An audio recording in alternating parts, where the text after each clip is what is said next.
guys, you are going to learn about should have, could have, would have. आज का topic guys बहुत ही interesting है और इस टॉपिक को आपको वीडियो को अंत तक देखना पड़ेगा, तभी आप अच्छे से समझ पाएंगे। अगर आप अच्छे से इसको समझ गए तो आप आने वाले दिनों में अंग्रेजी सही से बोल पाएंगे, यानी कि कहाँ पर शुड हैव का यूज करना है, कहाँ पर कुड हैव का यूज करना है और कहाँ पर कुड हैव का यूज करना है, यह जानना बहुत ही जरूरी है। So without any further delay let's get started. आज की वीडियो में आप should have done, could have done and would have done के बारे में जानेंगे। डन यानी कि डू, डिड, डन, यानी कि वर्ब के थर्ड फॉर्म यहाँ पर यूज होगा। आपको पता ही होगा, मेरा जीटी का रूल है कि हैव, हैज, हैड के बाद जो भी क्रिया आएंगी, जो भी वर्ब आएंगी, वहां पर हम लोग थर्ड फॉर्म को यूज करेंगे। यानी कि गो नहीं होगा, वेंट नहीं होगा, गॉन होगा, इट नहीं होगा, एट नहीं होगा, इटन होगा, डू नहीं होगा, डिड नहीं होगा, डन होगा। यानी कि वर्ब के थर्ड फॉर्म को यहाँ पर यूज किया जाएगा। जब यहाँ पर हैव आई या हैड आई, इसके बाद में V3 को यूज करेंगे, पास्ट पार्टिसिपल को यूज करेंगे। Something that did not happen in the past, यानी कि अगर आप पास्ट की बातें करते हैं और जो घटना पास्ट में नहीं घटित हुई, यानी कि जो चीज पास्ट में नहीं हुई और अब आप रिग्रेट कर रहे हैं, पछता रहे हैं, तो वहां पर इनको हम लोग यूज करते हैं। Should have, could have, would have का वहां पर यूज होता है। First of all guys, should have को समझेंगे। शुड हैव का यूज कोई काम करना चाहिए था पर किया नहीं, यानी कि हो सकता है वो आपकी ड्यूटी थी, आपका फर्ज था करना, लेकिन आप नहीं कर पाए और प्रेजेंट में आप रिग्रेट कर रहे हैं कि हाँ मुझे वो काम करना चाहिए था, तो वहां पर हम लोग शुड हैव का यूज करेंगे। जैसे you should have inform the police, यानी कि तुम्हें पुलिस को सूचित करना चाहिए था लेकिन तुम किए नहीं।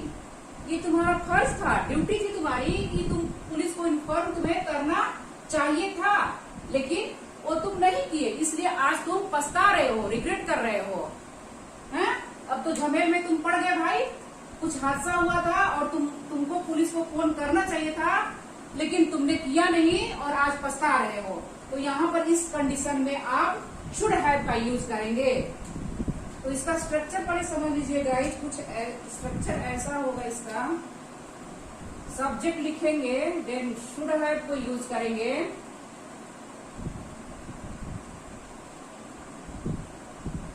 देन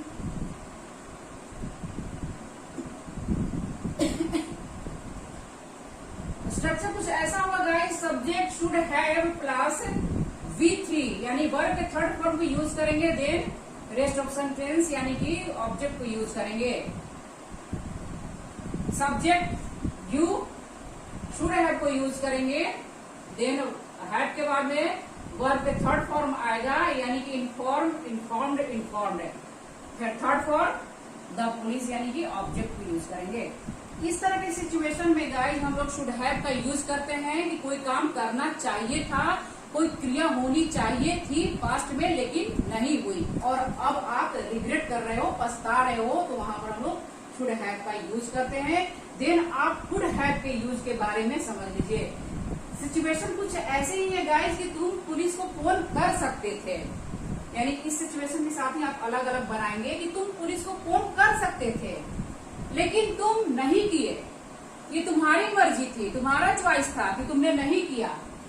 अब जाओ पछताओ, अब क्या करोगे, है ना। इस तरह से यानी कि आप में एबिलिटी थी, पॉसिबिलिटी भी थी, लेकिन आपने नहीं किया, तो वहां पर आप कुड हैव को यूज करेंगे।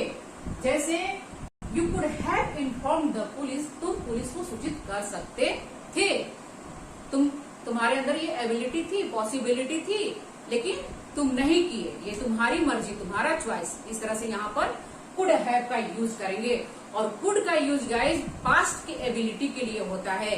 इसके ऊपर मैं वीडियो बना चुकी हूँ, अगर आप नहीं देखे तो प्लीज देख लीजिए।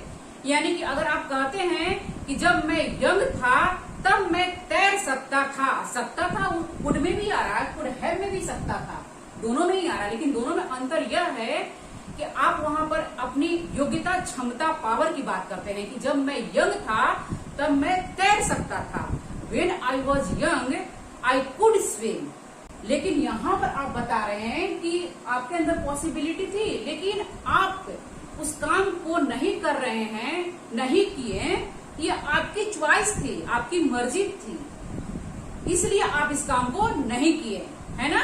तो यहाँ पर आप कुड हैव को यूज करेंगे जब आपकी चॉइस हो, जहां पर जब आपकी मर्जी हो और उस मर्जी से आप किसी काम को नहीं किए और अब आप पछता रहे हैं या नहीं भी पछता रहे, नहीं भैया मैंने नहीं किया, मेरी चॉइस थी, तो वहां पर हम लोग कुड हैव का यूज करेंगे।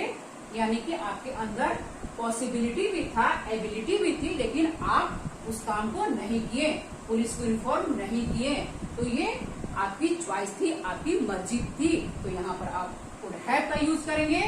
देन वुड हैव का यूज ऐसा होता, यानी कि करना चाहता था पर नहीं कर सका, किसी वजह से मैं इस काम को करना चाहता था लेकिन नहीं कर सका, वहां पर हम लोग वुड हैव का यूज करेंगे। जैसे सेंटेंस कुछ ऐसे बनेगा गाइस कि तुम पुलिस को सूचित किए होते, you would have inform the police, लेकिन किसी वजह से तुम नहीं कर पाए, तो यहाँ पर आप वुड हैव को यूज करेंगे। एंड वुड हैव के साथ V3 को यूज करेंगे और वर्ब के थर्ड फॉर्म पे यूज होगा। स्ट्रक्चर इसका subject plus would have plus V के साथ आप थर्ड फॉर्म को यूज करेंगे, यानी कि past participle that then object को यूज करेंगे। यहाँ पर आपका स्ट्रक्चर वुड हैव का सब्जेक्ट को पहले यूज करेंगे, देन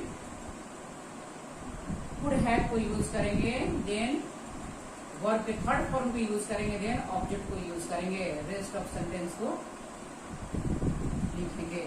इस तरह से स्ट्रक्चर होगा और सेंटेंस को इस तरह से बनाएंगे। कोई भी एक सिचुएशन को ले लीजिए और उसके ऊपर तीनों को बनाइए और प्रैक्टिस करिए। जब आप सेंटेंस को बनाएंगे तो खुद ब खुद कहाँ पर आपको should have, could have, would have को यूज करना है, अच्छी तरह से आप सीख लेंगे। नेक्स्ट वन गाइस, तुम्हें मुझसे पूछना चाहिए था, है ना, तुम्हें मुझसे पूछना चाहिए था। यहाँ पर बनाएंगे सेंटेंस बनेगा यू शुड हैव, पूछना क्या होता है, आस्क होता है, थर्ड फॉर्म आस्क्ड हो जाएगा, you should have asked me, तुम्हें मुझसे पूछना चाहिए था। इस तरह से सेंटेंस को बनाएंगे। जितना आप सेंटेंस को बनाएंगे उतना ही आपका ये जो है should have, could have, would have clear होते जाएगा, किस तरह से सेंटेंस में इसको यूज किया जाता है।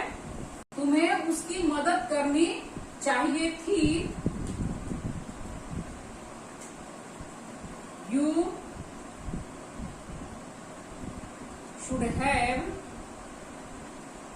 हेल्प्ड हिम, उसकी मदद करनी चाहिए थी। इस तरह सेंटेंस को बनाएंगे। तुम्हें उसे देखना चाहिए था,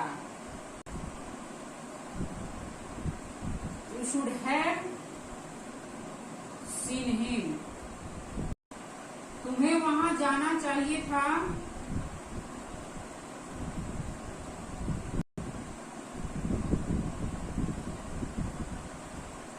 you should have gone there, go went gone,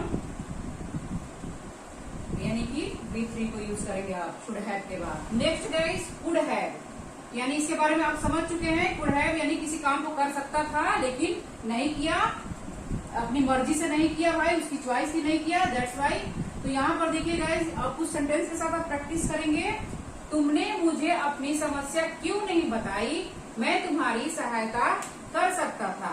अब यहाँ पर देखिए ये जो है गाइस, तुमने मुझे अपनी समस्या क्यों नहीं बताई, ये सिंपल पास्ट टेंस है।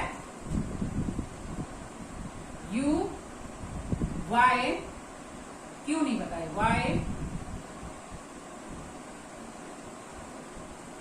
Didn't you tell me your problem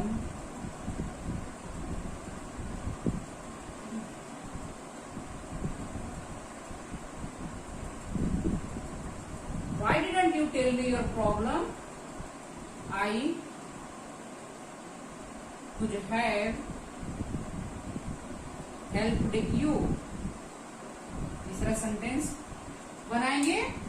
Why didn't you tell me your problem? I could have helped you. तुमने मुझे अपनी समस्या क्यों नहीं बताई?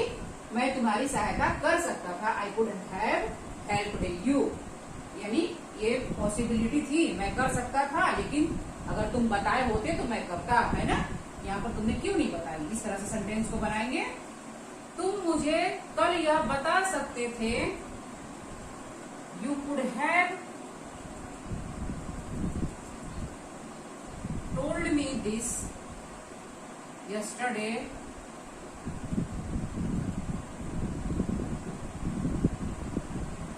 You could have told me this yesterday. तुम मुझे कल यह बता सकते थे, लेकिन तुम बताए नहीं. ये तुम्हारी मर्जी. उसे वह नौकरी मिल सकती थी, लेकिन उसने आवेदन नहीं किया. He could have got that job, but उसने आवेदन नहीं किया. But he didn't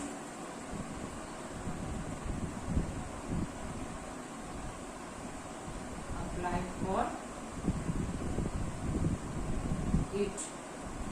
He could have got that job, but he didn't apply for it. उसने अप्लाई नहीं किया. ये past indefinite tense. Would and would have का यूज गाइस कंडीशनल सेंटेंस में किए जाते हैं. अगर आप कहते हैं कि अगर मैं डॉक्टर होता तो मैं लोगों की मदद करता. If I were a doctor I would help people. इस तरह से सेंटेंस को बनाएंगे. इसमें आप वुड को यूज करेंगे. लेकिन अगर आप वुड हैव का यूज करते हैं तो ये कंडीशनल सेंटेंस के जो थर्ड टाइप है वहां पर वुड हैव का यूज किया जाता है. तो ये इम्पॉसिबल सिचुएशन में, यानी कि कोई घटना पास्ट में घटित हो चुकी है और अब आप रिग्रेट कर रहे हैं कि काश मैं यह किया होता तो आज ये रिजल्ट नहीं होता, तो वहां पर हम लोग वुड हैव का यूज करते हैं. जैसे यदि तुम फोन करते तो मैं आ जाता. इफ, अब यहाँ पर देखिए गाइस यदि आया है, इफ आएगा तो ये जो है पास्ट परफेक्ट टेंस है. यहाँ पर आप पास्ट परफेक्ट टेंस को बनाएंगे. इफ के साथ पास्ट परफेक्ट टेंस बनाएंगे आप. इफ यू हैड को यूज करेंगे. If you had called me, called भी यूज करेंगे. हैड के बाद वर्ब के थर्ड फॉर्म भी यूज करेंगे.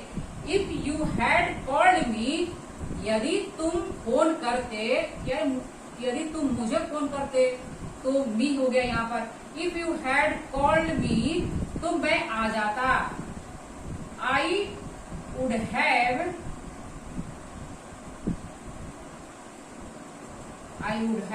कम. अब यहाँ पर देखिए guys I would have come. ये कम जो है, कम केम कम, ये थर्ड फॉर्म है. इसमें आप कंफ्यूज नहीं होंगे. यहाँ पर कम क्यों लिखा है. कम केम कम, ये थर्ड फॉर्म को यहाँ पर यूज किया गया है. If you had called me, अगर तुम मुझे फोन करते तो मैं आ जाता. I would have come. यहाँ पर सेकेंड सेंटेंस में आप वुड हैव को यूज करेंगे. I would have. लेकिन इफ के साथ अगर आप बनाते हैं, यदि आए, इफ को लगाएंगे तो इस सेंटेंस में आप जो पास्ट परफेक्ट टेंस है यानी कि हैड को यूज करेंगे. इफ के साथ हमेशा हैड को यूज किया जाएगा. इसको ध्यान रखिएगा.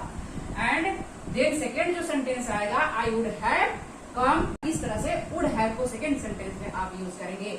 इफ के साथ वुड हैव का यूज नहीं होगा. इसका आप विशेष ध्यान दीजिएगा. यदि हम जल्दी निकलते तो स्कूल समय से पहुंच जाते. If we had left earlier we would have